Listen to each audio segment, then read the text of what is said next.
তার বাচ্চাটা সবেমাত্র বাবা বাবা বলা শুরু করেছে। ওসমান হাদি তো শুধুমাত্র তার নিজের জন্য জীবনে কিচ্ছু করে নাই, তার সন্তানকেও সে সময় দিতে পারে নাই কোনোদিন।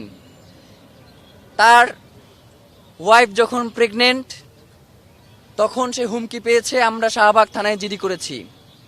তার বাচ্চাটা সবেমাত্র বাবা বাবা বলা শুরু করেছে। সকালবেলা উঠে সে যেদিন তার গায়ে গুলি লেগেছে তার মাথায় পরের দিন সকালবেলা সে উঠছে, তো তার ওয়াইফ আমাকে ফোন দিচ্ছে, পাশ থেকে আমি শুনছি যে তার বাচ্চাটা বাবা বাবা বলে ডাকছে। সুতরাং যেই ওসমান হাদির সন্তান তার বাবা বাবা ডাক তার পিতার কণ্ঠে শোনাতে পারে নাই বা তার পিতার কাছে সেই ডাক পৌঁছাতে পারছে না, সুতরাং কোন জাতির পিতা বলে যাদেরকে আখ্যায়িত করা হয় তার সন্তানেরাও আর সামনে তার পিতার কাছে তাদের ডাক শোনাতে পারবে না।